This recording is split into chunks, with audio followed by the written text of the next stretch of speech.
IDLC পরিবর্তনের পথে বাংলাদেশ। ডিসেম্বরের মধ্যেই পানি সরবরাহ শুরু করবে চট্টগ্রাম ওয়াসার ভান্ডালজুড়ি পানি শোধনাগার প্রকল্প।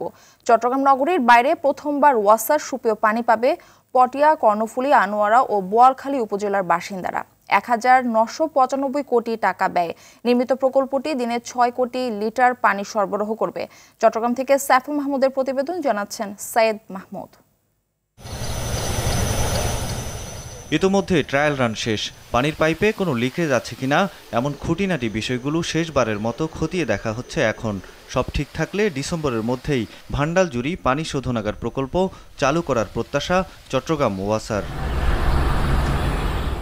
কর্ণফুলী নদীর তীর ঘেঁষা রাঙ্গুনিয়া ও বোয়ালখালী উপজেলার মধ্যবর্তী ভান্ডালজুড়ি পাহাড়ি এলাকায় ৪১.২৬ একর জায়গা নিয়ে গড়ে উঠেছে পানি শোধনাগার প্রকল্পটি। নথিপত্র বলছে ২০১৬ সালে অনুমোদন পাওয়া প্রকল্পের কাজ শেষ হবার কথা ছিল ২০২০ সালে। তবে যাবতীয় সংকট কাটিয়ে অবশেষে প্রায় ৪ বছর পর আলোর মুখ দেখতে যাচ্ছে এটি। চট্টগ্রাম ওয়াসা জানায়, জেলার ৪টি উপজেলার বাসিন্দা ও শিল্প কারখানার সুপেয় পানির চাহিদা পূরণ করবে ভান্ডালজুড়ি। পটিয়া, আনোয়ারা, বোয়ালখালী এবং কর্ণফুলী উপজেলা, এই 4টা উপজেলাকে আমরা টার্গেট করে এই প্রকল্পটা নেওয়া হয়েছে।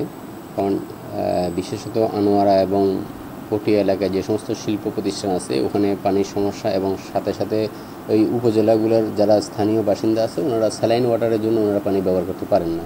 ওয়াসার এমন পদক্ষেপে স্বস্তি ফিরেছে স্থানীয় বাসিন্দাদের মাঝে।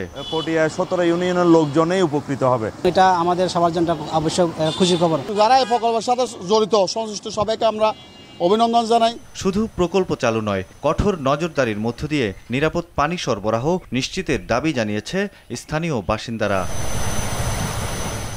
সৈয়দ মাহমুদ, RTV।